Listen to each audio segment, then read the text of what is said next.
East Africa. Independent since 1963, it is considered to be a politically stable country. Driven by strong growth, Kenya is also the primary economic force in the region. It has also played a leading role in creating a free trade zone area with Tanzania and Uganda. It is within this relatively politically and economically stable but at times unpredictable context that an embassy must carry out its mission of representation, negotiation, cooperation and protection. Nairobi lies 1,700 meters above sea level. It has a consistently moderate, humid climate. Until 2009, the Swiss embassy in Nairobi occupied premises in a tower block in the town center. Given that Kenya is a strategic territory in the region, in 2009 the Swiss government decided to acquire land in Nairobi's residential suburbs, 11 kilometers north of the city center.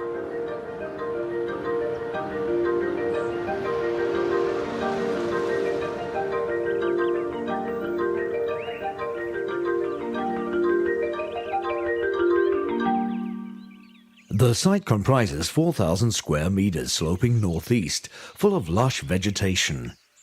An architectural competition was launched, open to both Swiss and foreign architectural practices. When Christian Meder and Philip Rösli started working on their submission for the Nairobi Embassy competition, they had never set foot on Kenyan soil. What is truly astonishing is how the two architects came up with a design for an unusual building based on a purely theoretical, even formal, perception of the site, without ever visiting or surveying it. It all began with a simple, pencil-drawn line, a line that then snakes back on itself. A line that became a building. The new edifice was intended to be adapted to the vegetation and morphology of the site. It would thread through the trees and respect the varying gradients. There was no question of demolishing, leveling the ground, or uprooting trees to facilitate the building's construction. The guiding idea for the design of the building was to respect the existing vegetation, thus to abandon any notion of subjugating it. This is because vegetation is an integral part of the site's identity. Trees are central to Kenyan culture. It is also a way of acknowledging the otherness of the host country. When we started this project, the first question we asked ourselves was how to represent today's Switzerland, what image of the country to convey. We also asked ourselves what aspects of Switzerland would be exported through this building and what we should be preserving of what was already here in Kenya. In other words, are we simply building a Swiss enclave in another country? Should we be thinking about the way the embassy could integrate into the environment and country based on the site itself?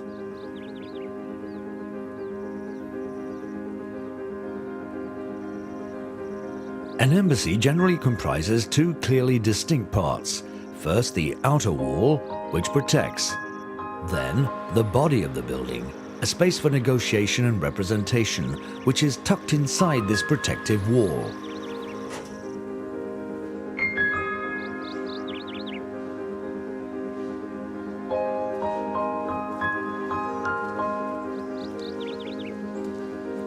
If the building was designed as a spiral, it could both protect and thread its way through. But Meder and Rösli pushed this paradigm even further by developing their embassy's outer wall to actually contain the building. The boundary between the outer wall and the building is blurred. One might even ask, when exactly does the wall stop and the building begin? Is the wall itself inhabited? The building outer wall is like a structure that unfolds within and moves through the site.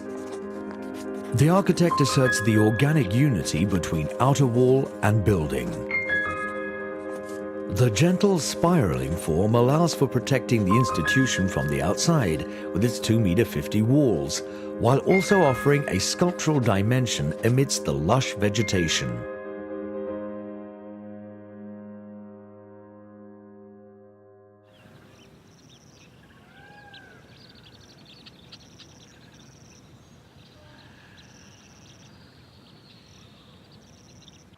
The interior, all clean lines, is calm, comfortable, welcoming.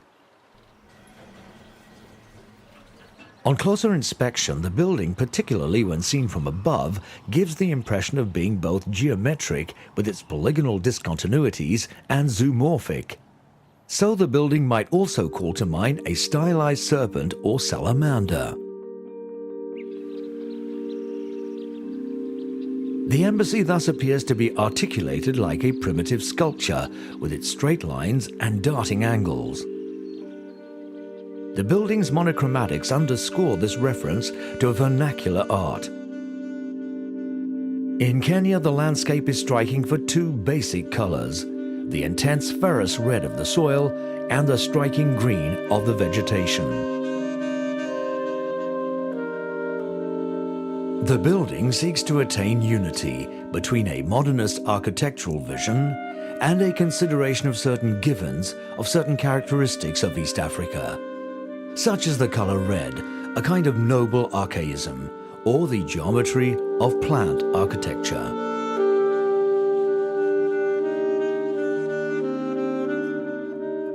So the choice of materials was key.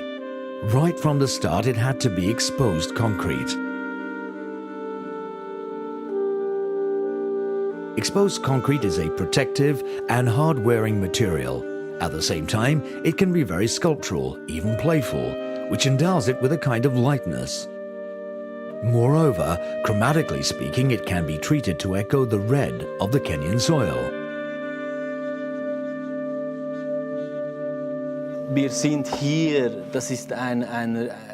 We are situated here in a residential area, clearly neither a business district nor an industrial zone. We wanted the project to take the immediate environment into account. For example, you will have noticed that from the roadside, the building has only one story. We respected the topography of the site so that the building espouses the site's varying gradients, going from 1 to 2 stories. We also wanted to avoid the neighbors feeling that Switzerland had come here to build some kind of highly imposing palace. On the contrary, our building displays a kind of sober restraint, in a very Swiss way, I may say. At the same time, and this was also part of the brief, the embassy offers an image of Switzerland that is open and modern.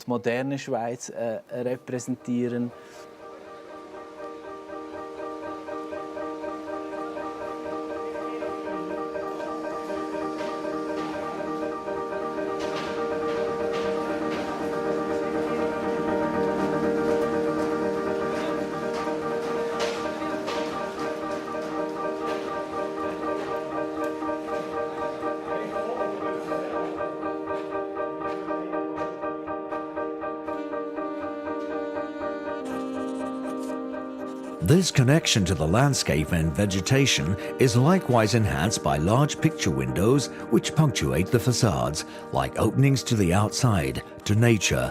So this dialectic between protection and openness is sustained. These large windows, when seen from the park, offer a truly delightful play of reflections with the trees. Note also that the windows are topped by concrete cornices, protecting the interior of the building from the strong zenithal daylight, Kenya being close to the equator. The impact of sunlight is thus naturally softened, indeed broken up, by the structure of the facade. So there is no need for blinds to regulate temperature. Cornices prevent overheating while preserving the luminosity of the space. The building's isolation is also an important element of the design. Thanks to the concrete, the building's thermal mass is such that, given Nairobi's constant climate, the embassy is thermally autonomous, with no need for air conditioning or external heating. In other words, the building in both its construction and usage is designed in an ecological and sustainable way.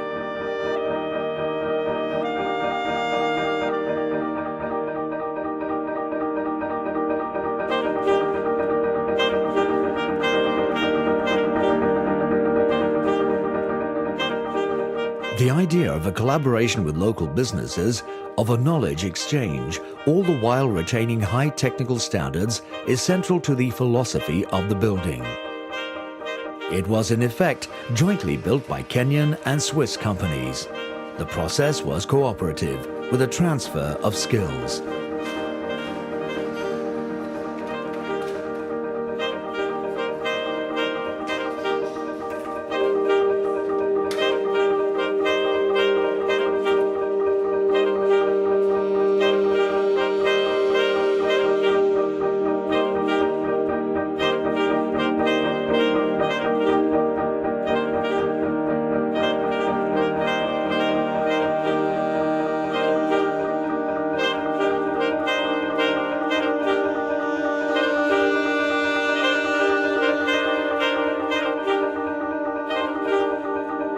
In this respect, the embassy is both a window onto the other and a protective enclave, both peace-loving with respect for its host country and at the same time irreducible, since it represents another country and must negotiate, protect, and convey a particular image.